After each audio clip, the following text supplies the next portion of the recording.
Welcome back to thread and temple. അപ്പം ഇന്ന് ഞാൻ അവിടെ ഉള്ളത് എന്താ പറയുക, ബ്ലാക്ക് പൂൾ ടവറിൻ്റെ അടുത്താണ്. അപ്പോൾ ഞങ്ങളിവിടെ ഓഷ്യനും ബാക്കിൽ ബ്ലാക്ക് പൂൾ ടവറൊക്കെ ഉണ്ട്. അപ്പോൾ നമുക്ക് ഇന്ന് ബ്ലാക്ക് പൂൾ ടവർ എക്സ്പ്ലോർ ചെയ്യാം. അതിൻ്റെ സ്ഥലം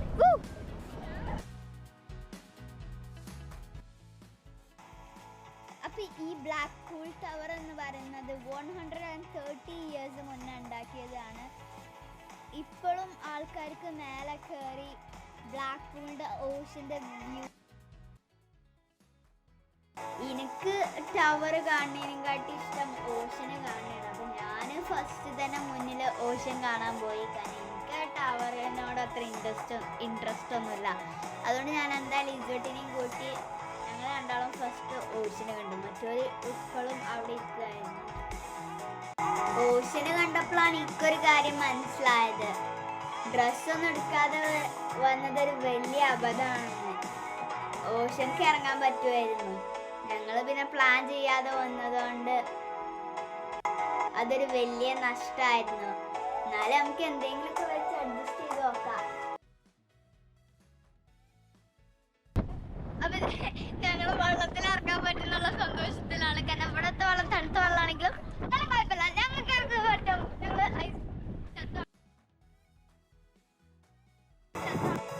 ബ്ലാക്ക് പൂൾ ടവറിന്റെ മുന്നിൽ നിന്നൊരു വാക്യൂം സ്പ്രിങ്ങും ഫ്രണ്ട് വാക്ക് ഓവർ ഇൻറ്റു സ്പ്ലിറ്റും ഒക്കെ ചെയ്യാതിരിക്കാൻ പറ്റുമോ? അതുകൊണ്ട് എന്തായാലും ഒന്ന് ചെയ്തു.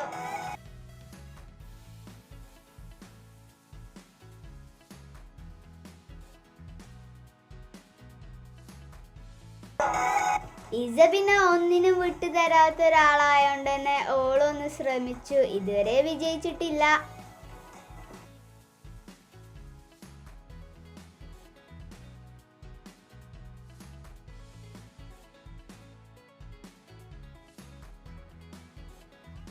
പിന്നെ കുറച്ച് ഫോട്ടോസ് ഒക്കെ എടുത്തു. എന്തായാലും എടുക്കുകയാണല്ലോ.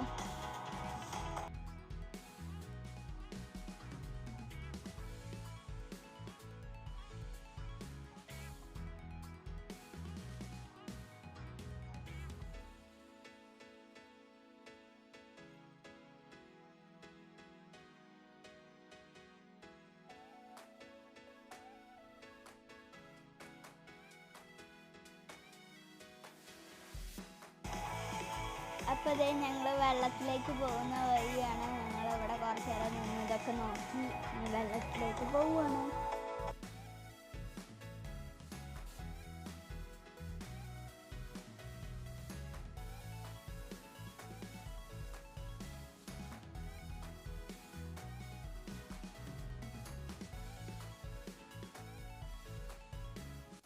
കടലിൻ്റെ ഭാഗമായാൽ എന്തായാലും നല്ല കാറ്റുണ്ടായല്ലോ, അത് ഇവിടെ ഉണ്ടായിരുന്നു.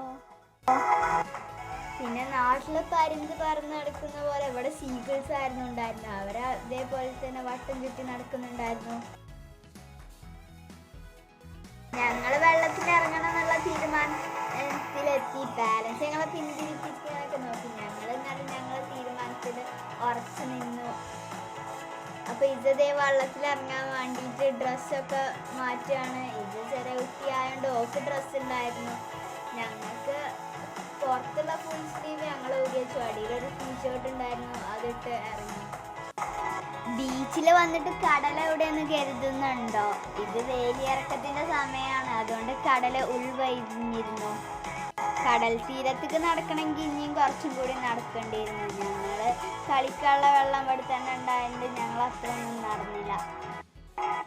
അപ്പം ഇതാ ഞങ്ങൾ പാൻറ്റൊക്കെ കയറ്റി വെച്ച് വെള്ളത്തിൽ ഇറങ്ങാനുള്ളതിലായിരിക്കുന്നു.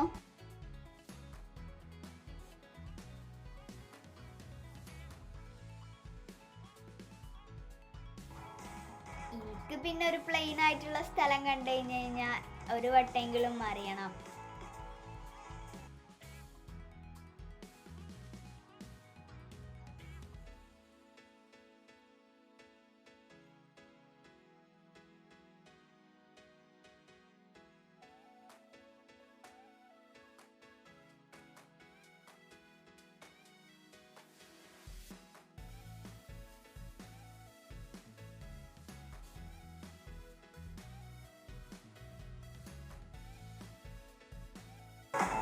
പാൻ്റ് ഒന്നും നനക്കാതെ വെള്ളത്തിൽ കളിക്കാൻ നോക്കുമായിരുന്നു ഞങ്ങള്. നല്ല ശ്രദ്ധിച്ചിട്ട് കളിച്ചു. അത് കുറച്ച് നേരത്തിനുള്ളിൽ ഇട്ടുണ്ടായിരുന്നു. എന്തായാലും ചെറുതായിട്ടൊക്കെ അങ്ങോട്ടും ഇങ്ങോട്ടും വെള്ളമായിട്ടുണ്ടായിരുന്നു.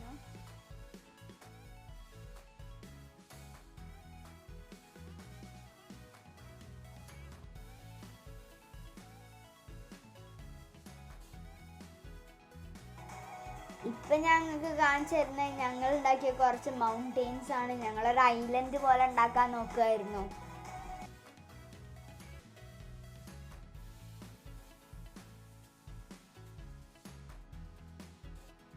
വെള്ളത്തിലൊക്കെ നല്ല ശരിക്ക് കളിക്കുമ്പോൾ എന്തായാലും പാൻറ് നനയല്ലോ. അപ്പോൾ പാൻറ് നനക്കാതെ കളിക്കുന്നത് ഒരു സുഖമല്ലായിരുന്നു. അതുകൊണ്ട് അതിൻ്റെ പെർമിഷനും വേണ്ടി ഞാൻ പോയതായിരുന്നു. അങ്ങനെ പാൻറ് നനക്കാനുള്ള പെർമിഷനും ഞങ്ങൾ നേടിയെടുത്തു. വെള്ളത്തിൽ ഞങ്ങൾ മതിയാവോളം കളിച്ചു. ഇജ കുറച്ചു നേരം കഴിഞ്ഞപ്പോൾ തണുത്തത് കൊണ്ട് അവള് കയറി. പാരൻസ് അവിടെ കരയിൽ സ്റ്റെപ്പുമ്മേൽ ഇരിക്കുകയായിരുന്നു. ഡ്രസ്സ് ചേഞ്ച് ചെയ്യാൻ വേണ്ടി മൂത്താപ്പ വേറെ ഡ്രസ്സൊക്കെ നോക്കി കിട്ടിയില്ല. സീഗിൾസ് ഇങ്ങനെ പറന്ന് നടക്കുന്നത് കണ്ടപ്പോൾ ഉപ്പാക്കൊരു ചെറിയ പരീക്ഷണം. കയ്യിൽ ബിസ്ക്കറ്റ് പിടിച്ചത് ആകാശത്തേക്ക് നീട്ടി വെച്ച് കഴിഞ്ഞ് കഴിഞ്ഞാൽ എന്താ സീഗിൾസ് വന്ന് കൊത്തുവന്ന്. ഫസ്റ്റൊന്നും ആരും മൈൻഡ് ചെയ്തില്ല. പിന്നെ ഇങ്ങനെ ഉപ്പാൻ്റെ ചുറ്റോറം വട്ടം ഇടൽ തുടങ്ങി. അവസാനം വന്ന് കൊത്തി. പിന്നെ പക്ഷികൾ ഒന്നിച്ച് വന്നു ഇനിയും ബിസ്ക്കറ്റ് കിട്ടുമോ നോക്കിയിട്ട്. പിന്നെ ഞങ്ങൾ കൊടുക്കാൻ നിന്നില്ല. ബ്ലാക്ക് പൂൾ ടവറിൻ്റെ മേലേക്ക് ഇപ്പോഴും കയറാൻ പറ്റും. ഞങ്ങൾ കയറിയില്ല. അപ്പം ഇന്നത്തെ വീഡിയോ ഞങ്ങൾ ഇവിടെ വൈൻഡപ്പ് ചെയ്യാണ്. അടുത്തത് ഞങ്ങൾ ലണ്ടൻ വിശേഷങ്ങളുമായിട്ട് വരാം. അപ്പോൾ എല്ലാവർക്കും ബൈ. Thanks for watching.